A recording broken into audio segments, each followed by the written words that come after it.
اللهم صل وسلم وبارك على سيدنا محمد. من أجمل وأطيب البشريات في المنام رؤيا الميت أو المتوفى في المنام.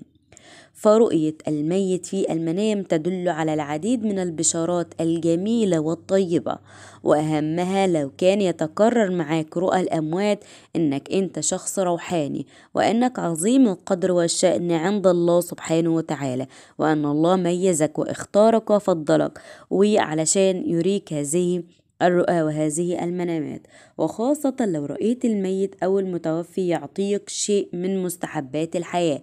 فعطايا الأموات من أطيب البشارات الجميلة التي تدل على قدوم الأمل وتحسين الحياة وصلاح الحياة واليسر بعد العسر وانتهاء المشكلات وتحقيق الأمنيات الغالية التي لطالما انتظرها الحالم.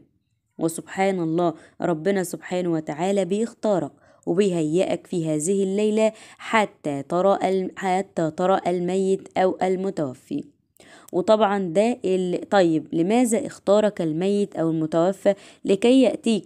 ولماذا اختار هذه الليلة بالتحديد حتى يأتيك؟ ده طبعا اللي هنجاوب عليه في آخر المقطع، فهطلب من حضرتك متابعة المقطع للآخر لاستكمال الفائدة. أولا، رؤيا عطايا الأموات في المنام تدل على عطاء من الخالق سبحانه وتعالى، وتدل على تجدد الأيام والأفراح المتتالية التي تأتي للرائي في القريب العاجل أيا أن كانت حالته الاجتماعية، وعلى حسب مطالبه يأتيه الفرح والرزق القادم. كمان من أهم الأشياء الواجب عليك إن أنت تعملها عند رؤية أي ميت في المنام هو أن أنت تقوم من نومك تطلع صدقات وتخرج صدقات لتتصدق عن هذا الميت أو تدعيله. واعلم أن ربنا سبحانه وتعالى لو أنت دعيت لشخص ميت فهو تقدير لله سبحانه وتعالى، فإيه رأيك لو قدر؟ فده بيبقى تقدير لله سبحانه وتعالى، فربنا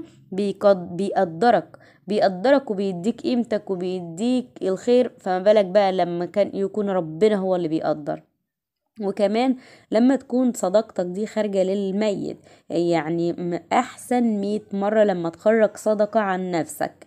ليه؟ لأن أنت لما تخرج صدقة عن الميت أولا ربنا سبحانه وتعالى بيرزقك باللي يخرج عنك، ثانيا ربنا بيديك ضعف هذه الصدقة، يعني بيديك بيها صدقة ليك لأنك فعلت خير، وبيدي للميت خير، فربنا بيديك خيرين كمان زيادة. كمان ربنا سبحانه وتعالى بيهيئك وبيرسلك بعد مماتك علشان تروح لناس وتذكرهم بيك ويخرجوا عنك، فما بالك بكل الحاجات الجميلة والهدايا دي لو انت خرجت او دعيت للأموات، لان هم طبعا في ذمة الله، وانت طبعا لما تخرج او تعمل ده هيكون حاجة لله، فما بالك لما تكون بتعمل حاجة لوجه الله خالصة، دي بتكون من ضمن الحاجات الخالصة انت مش هتتراءى فيها. ممكن لما تكون بتعطي لشخص بتتراءى او بيصعب عليك او لكن دي بتكون حاجة خالصة لوجه الله، فالعطاء بيكون قادم من الله سبحانه وتعالى إليك.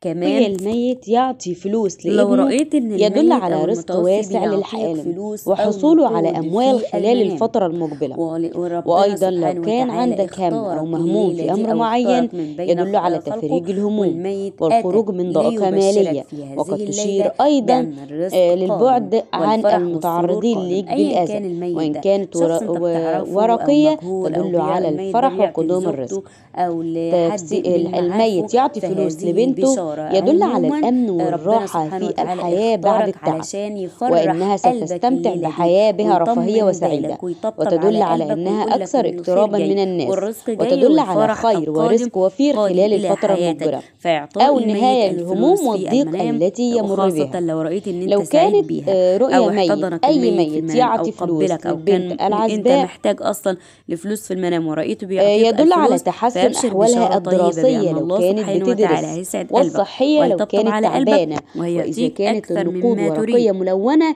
يدل على شعور الفتاة بانتهاء التوتر والقلق من أمر معين، وبخاصة إن كانت تتمتع بشخصية طموحة وقوية.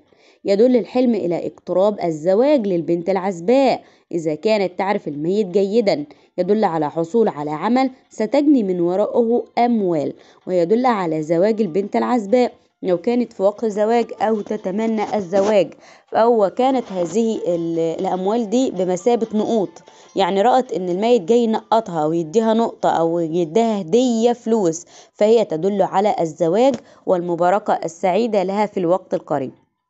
المتزوج لو الميت أعطاله أموال يدل على انتهاء الصعوبات في الحياة، ولو كانت أموال ورقية يدل على صلاح الحال وتغيير الأحوال وتحقيق الأهداف. وأيضا عيشة زوجية سعيدة خالية من المشاكل وانتهاء المشكلات وقرب الفرج والسعادة القادمة. لو كان الميت بيعطي فلوس والرائي امرأة حامل يدل على مرورها بصعوبات، يعني انتهاء الصعوبات اللي هي بتمر بيها، هتمر بصعوبات لكنها هتعدي على خير. إذا كان الميت يعطي أموال لشخص غيرها في تواجدها يدل على سهولة ولادتها، وإن كانت الأموال عبارة عن نقود ذهبية يدل على الحمل في ولد، وأن تكون دلالة على أن صحة المرأة والجنين جيدة بإذن الله سبحانه وتعالى. لو كانت مطلقة يدل على الرزق الواسع والحصول أو الحصول على الحقوق من الطليق، أو قدوم رزق قادم، أو عمل جديد، فهي ربنا سبحانه وتعالى هيتيها عمل من حيث لا تدري ولا تحتسب، يزيد من رزقها ويوسع حياتها ويأتيها بالفرح والفرج القادم.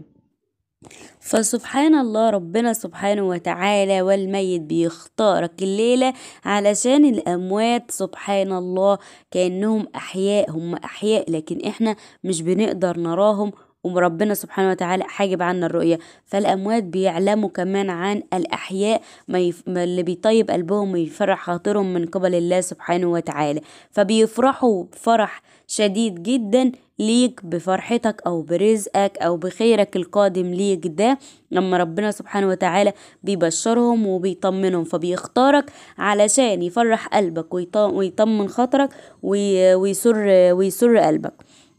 وربنا سبحانه وتعالى بيختارك الليلة دي بالذات، لأن الليلة دي قد آذن الله سبحانه وتعالى بالفرج من بعد الشدة واليسر من بعد العسر. حتى لو جاء الميت محذرا لك فاعلم أن أيضا أن الله سبحانه وتعالى اختارك حتى يهيئك ويرشدك ويدللك وينور بصيرتك عن كل ما يدور من حولك. فاعلم إنك مميز جدا جدا في هذه الليلة عند الله سبحانه وتعالى وعند الميت.